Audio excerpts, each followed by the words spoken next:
Hey guys, it's David here, and it's currently day 27. Hopefully, you guys had an amazing day, and hopefully, you guys were better than yesterday. And as you probably read the title, this is my experience, and these are my top 10 advice or tips that I had learned from my experience after colding well over 1,000 prospects, 1,000 leads, whatever, cold, right? And of course, like you guys would say, well, it's been 20 days now, so you shouldn't be at 2,000. I know, guys, but of course, I've been complacent, so I take full accountability of that. However, there were days where hair salons just are not open. They don't open on Sundays, they don't open on Mondays, so that's kind of 2 days out. But I'm not gonna say that's my excuse for not cold calling because I could have done a lot more. There's times I've only done 30 cold calls, and there's times I've only done 50 cold calls. So of course, it's not 100 every day, but that's what I intend to do and that's what I aim for. Right. But, anyways, like I said, this is my tips, my top 10 tips or my experience I learned in the 1,000 cold calling period. And everything's personal experience, guys. So if you have something new, if you guys know this already, which I do not doubt, I guess just really enjoy what I had to say. All right. The first tip: prospects will lie, guys. Prospects will lie about their needs, and prospect will even lie about their name. A lot of times when I call a prospect, there will be the gatekeeper who picks up, right? It's weird too because it's a personal number, so I asked them for the owner, and they said, "No, that's not the owner." But their tonality was very obvious that it gave away that they were the owner. They just didn't want to talk to you guys. They want to suss you guys out first, because they don't know you guys. You introduce yourself, they don't know you, so they're not gonna say they're the owner. If they are the owner, most times they're gonna act like they're not. And that's what I found in the cold calling thing. So, yeah, don't take your prospect's word. They're gonna lie about everything. Tip number two: every call is worth calling back. Every single lead is worth calling back. A lot of the times, guys, when you cold call, there will be people who won't pick up. Call them back tomorrow. If they don't pick up, call them back again. Call them back until you get a definite answer. No maybes, no not this time at the moment. Call them back until that lead is a green or a red. And a lot of the times, guys, if you say to the prospect, "I'll call you back in 30," call them back in 30. Even if they forget about you, it's just common courtesy and it's a good public image for yourself to be honest to your word. So call them back. Tip number three: prospect will agree with you for a meeting just to ghost you. It's really that simple, guys. From my experience, currently my discovery call show up rate is 50%. And in the start, I had nobody show up. But like I said, that's because I never really did a follow-up SMS. So that's only for me to blame. But even after since I've done a follow-up SMS, only 50% shows up. And a lot of the times prospects on the call will be nice to you, just to agree with you, just to not show up. Or in another case, they agree with you, they take your word, they take your number, they take your company name, do some research, and when nothing comes on Google, they're not gonna show up. They don't know you, they don't trust you. Why would they, right? And today, for example, I had a meeting at 7 a.m. For them, it's 8 a.m., but for me, it's 7 a.m. I booked it so early because I guess at the moment I was desperate. So I agreed.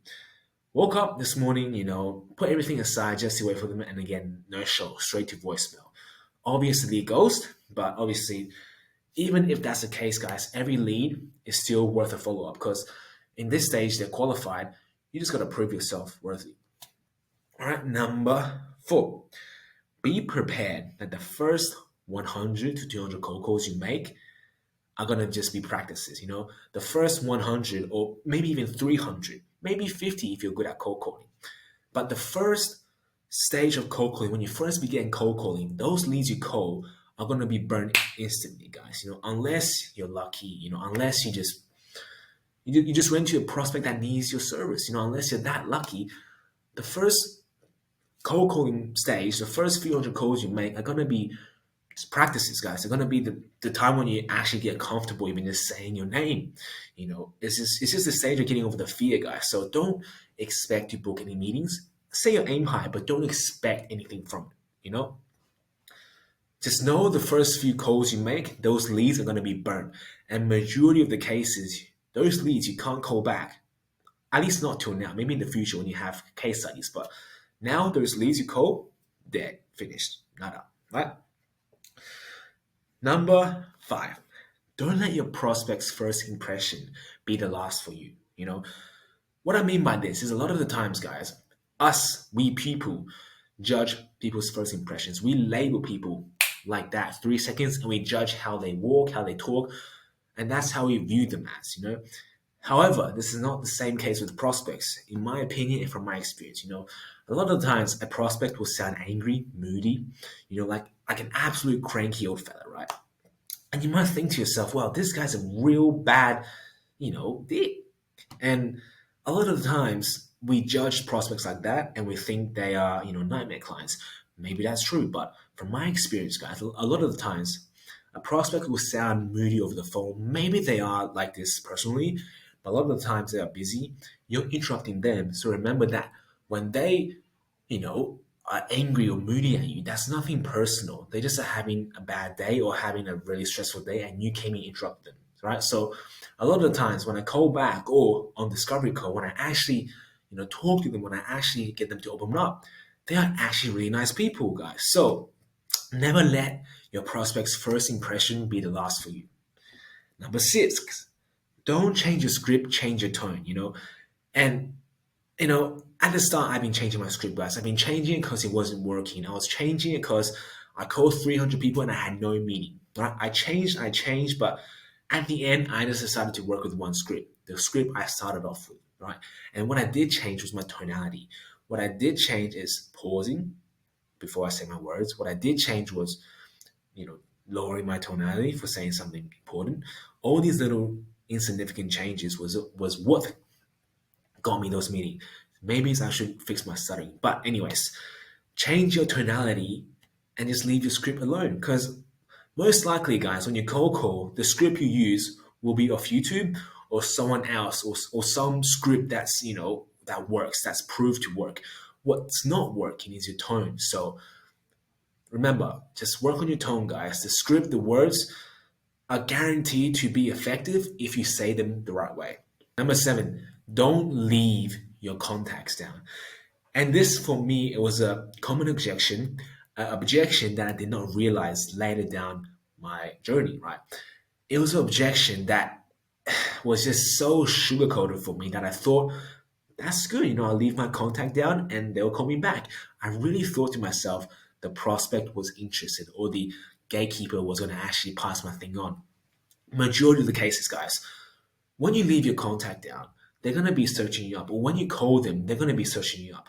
And if your name isn't on Google, if your name doesn't come up, if you don't have a Facebook page, if you don't have anything, for me, like example, your credibility just disappears in that stage, guys. So when you leave your contacts down, they will do their background check on you and they will actually think if it's worth their time to call you.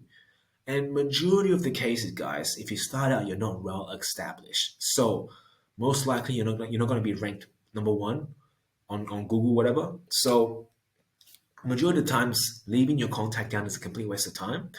Always ask for their contact. If they try ask for your contact, just say no at this moment.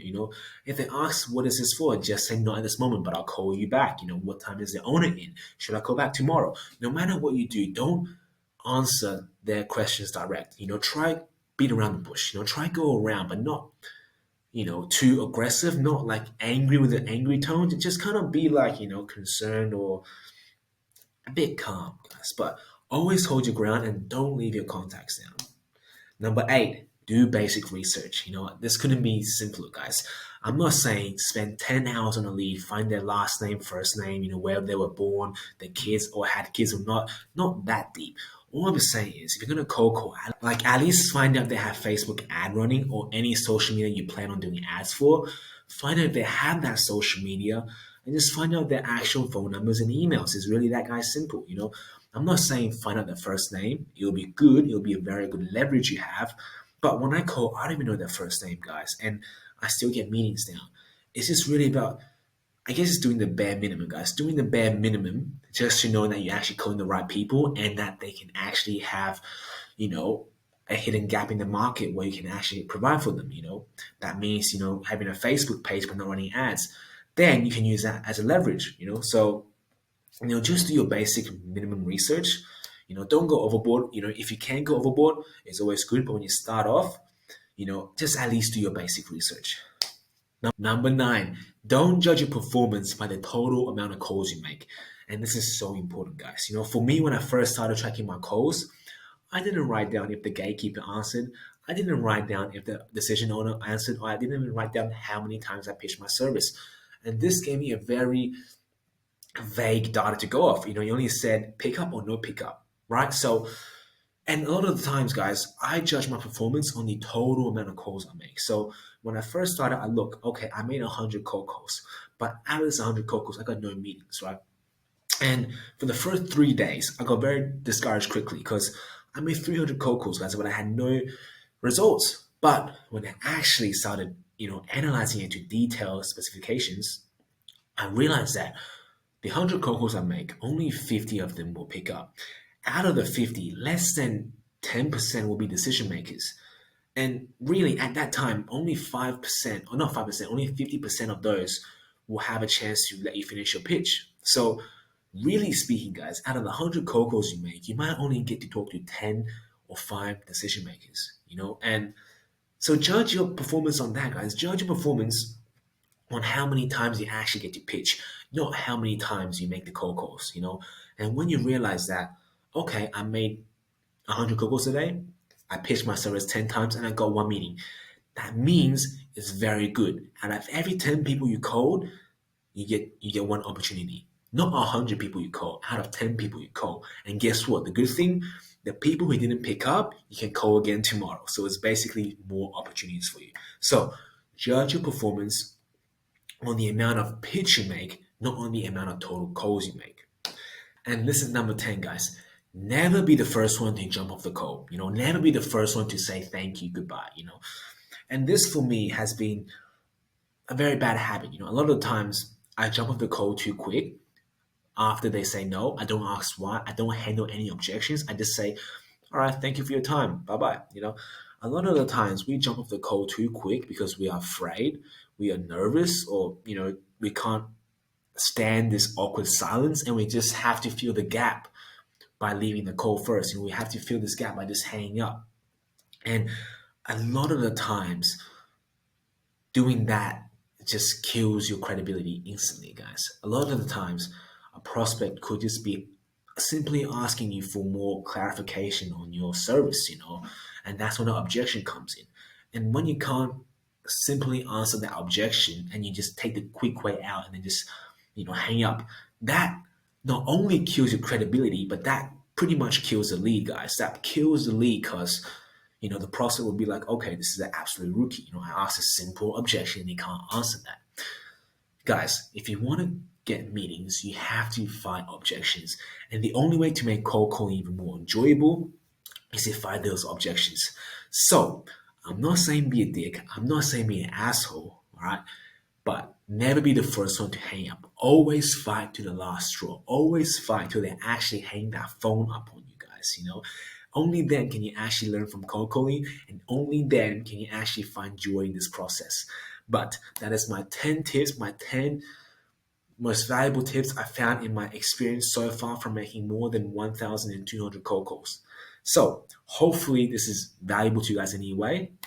And I'll see you guys tomorrow. Bye bye.